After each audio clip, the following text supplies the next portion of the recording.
ನಮಸ್ಕಾರ ವೀಕ್ಷಕರೇ, welcome to ನಮಸ್ತೆ ಇಂಡಿಯಾ ಕುಕಿಂಗ್ ಚಾನಲ್. ಇವತ್ತು ನಮ್ಮ ಚಾನಲ್ನಲ್ಲಿ ಕಡಲೆ ಹಿಟ್ಟನ್ನು ಉಪಯೋಗಿಸಿ ಮೋದಕ ಶೇಪ್ನಲ್ಲಿ ಸ್ವೀಟ್ ರೆಸಿಪಿ ಮಾಡೋದು ಹೇಗೆ ಅನ್ನೋದನ್ನು ನೋಡೋಣ.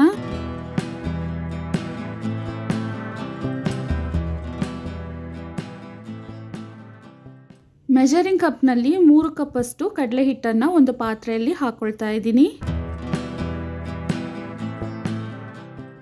ತುಪ್ಪವನ್ನು ಕರಗಿಸಿ 1/4 ಕಪ್ ಅಷ್ಟು ತಗೊಂಡಿದ್ದೀನಿ, ಅದನ್ನು ಹಾಕ್ತಾ ಇದ್ದೀನಿ. ಕಾಯಿಸಿ ತಣ್ಣಗೆ ಮಾಡಿರುವ ಹಾಲು 1/4 ಕಪ್, ಇದನ್ನು ಹಾಕಿ ಹಿಟ್ಟನ್ನು ಚೆನ್ನಾಗಿ ಮಿಕ್ಸ್ ಮಾಡ್ಕೊಬೇಕು. ಈ ರೀತಿ ಮಿಕ್ಸ್ ಮಾಡಾದ್ಮೇಲೆ ಇದನ್ನು ಜರಡಿ ಮಾಡ್ಕೊಬೇಕು.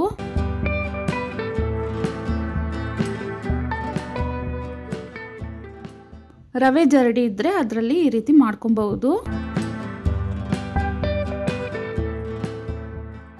ಹಿಟ್ಟು ಜರಡಿ ಆದಮೇಲೆ ನೋಡಿ ಈ ರೀತಿ ಬ್ರೆಡ್ ಕ್ರಮ್ಸ್ ಅಥವಾ ಮರಳು ಥರ ಕಾಣುತ್ತೆ, ಈ ರೀತಿ ಮಾಡ್ಕೊಬೇಕು.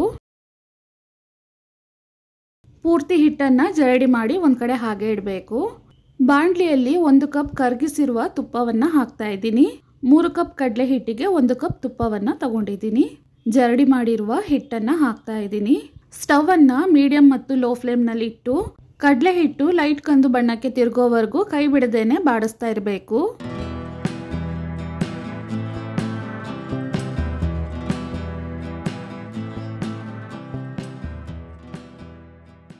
ಕಡಲೆ ಹಿಟ್ಟು ಚೆನ್ನಾಗಿ ಫ್ರೈ ಆಗ್ತಾ ತುಪ್ಪ ಎಲ್ಲ ಚೆನ್ನಾಗಿ ಬಿಟ್ಕೊಂಡು ಬರ್ತಾ ಇದೆ. ಇವಾಗ ನೋಡಿ ಕಡಲೆ ಹಿಟ್ಟಿನ ಬಣ್ಣನೂ ಬದಲಾಗಿದೆ. ಈ ಟೈಮ್ನಲ್ಲಿ 200 ಗ್ರಾಮ್ ಅಷ್ಟು ಸಪ್ಪೆ ಕೋವಾವನ್ನು ಹಾಕಬೇಕು. ನಾನು ರೆಡಿಮೇಡ್ ಕೋವಾವನ್ನು ತಗೊಂಡಿದ್ದೀನಿ, ಅದನ್ನೇ ಹಾಕ್ತಾ ಇದ್ದೀನಿ. ಒಂದ್ಸಲ ಚೆನ್ನಾಗಿ ಮಿಕ್ಸ್ ಮಾಡಿ ಸ್ಟವನ್ನು ಆಫ್ ಮಾಡ್ತಾ ಇದ್ದೀನಿ. ಆ ಬಿಸಿನಲ್ಲೇ ಸ್ವಲ್ಪ ಕಲಿಸ್ತಾ ಇರಬೇಕು.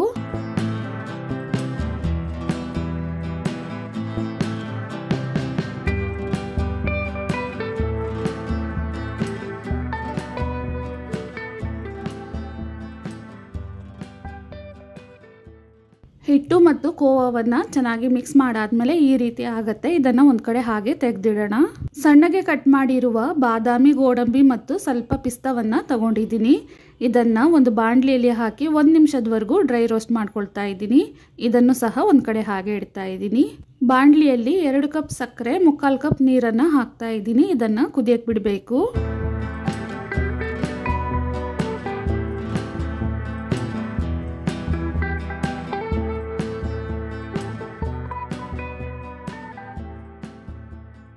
ಸಕ್ಕರೆ ಚೆನ್ನಾಗಿ ಕರಗಿ ಕುದಿಯಕ್ಕೆ ಸ್ಟಾರ್ಟ್ ಆಗ್ತಾ ಇದೆ. ಈ ಟೈಮ್ನಲ್ಲಿ ಸ್ವಲ್ಪ ಲೆಮನ್ ಎಲ್ಲೋ ಫುಡ್ ಕಲರನ್ನು ಹಾಕ್ತಾ ಇದ್ದೀನಿ. ಇದು ಆಪ್ಷನಲ್, ನೀವು ಬೇಡ ಅಂದರೆ ಇದನ್ನು ಸ್ಕಿಪ್ ಮಾಡ್ಕೊಬಹುದು ಅಥವಾ ಸ್ವಲ್ಪ ಸ್ಯಾಫ್ರನ್ ಅಂದರೆ ಕುಂಕುಮ ಕೇಸರಿ ದಳಗಳನ್ನು ಹಾಕೊಬಹುದು. 1/4 ಸ್ಪೂನ್ ಏಲಕ್ಕಿ ಪುಡಿಯನ್ನು ಹಾಕ್ತಾ ಇದ್ದೀನಿ. 10 ರಿಂದ 15 ಏಲಕ್ಕಿಯ ಸಿಪ್ಪೆಯನ್ನು ತೆಗೆದು ಸ್ವಲ್ಪ ಸಕ್ಕರೆ ಜೊತೆಗೆ ಪುಡಿ ಮಾಡಿ ಹಾಕಬಹುದು.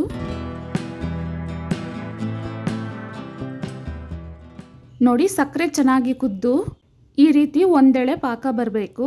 ಇವಾಗ ಸ್ಟವನ್ನು ಆಫ್ ಮಾಡೋಣ.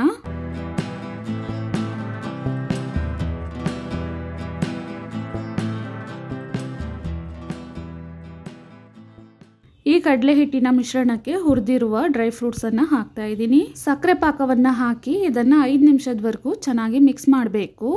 ನಾವು ಗಟ್ಟಿಯಾದ ಸಕ್ಕರೆ ಪಾಕವನ್ನು ಮಾಡಿರೋದ್ರಿಂದ ಮತ್ತೆ ಇದನ್ನು ಸ್ಟವಲ್ಲಿ ಇಡಬಾರ್ದು.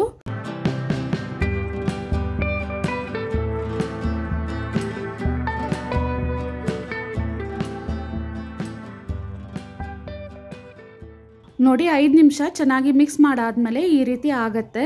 ಗಟ್ಟಿ ಆಗದೇನೆ ಹಾಗೇನೆ ಇರತ್ತೆ ಅಂತ ಮತ್ತೆ ಯಾವುದೇ ಕಾರಣಕ್ಕೂ ಸ್ಟವಲ್ಲಿ ಇಡಬಾರ್ದು. 2 ಅವರ್ ಆದಮೇಲೆ ಸಕ್ಕರೆ ಕಡಲೆ ಹಿಟ್ಟು ಚೆನ್ನಾಗಿ ಬೆರೆತು ನಮಗೆ ಬೇಕಾಗಿರುವ ಹದಕ್ಕೆ ಬಂದ್ಬಿಡತ್ತೆ. ಇವಾಗ ನೋಡಿ ಮಧ್ಯದಲ್ಲಿ ಒಂದ್ಸಲ ತೋರಿಸ್ತಾ ಇದ್ದೀನಿ ಮತ್ತೆ ಎಷ್ಟು ಗಟ್ಟಿಯಾಗಿದೆ ಅಂತ. ಇನ್ನು ಇದನ್ನು ಪೂರ್ತಿ ಸೆಟ್ ಆಗೋವರೆಗೂ ಹಾಗೇನೆ ಒಂದು ಕಡೆ ಇಡಬೇಕು.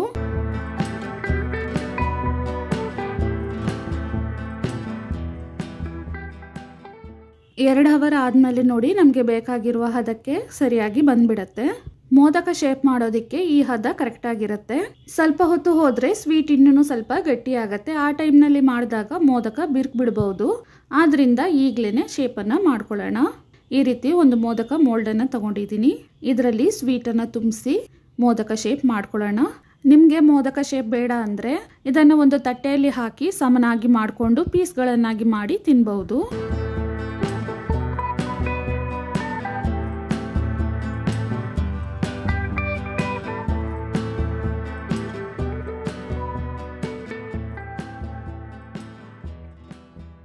ನೋಡಿ ಮೋದಕ ಮೋಲ್ಡ್ನಲ್ಲಿ ಸ್ವೀಟನ್ನು ಈ ರೀತಿ ತುಂಬಿಸಿ ಆಚೆ ಬಂದಿರುವ ಸ್ವೀಟನ್ನೆಲ್ಲ ಮತ್ತೆ ವಾಪಸ್ ತೆಗೆದು ಬಿಡಬೇಕು.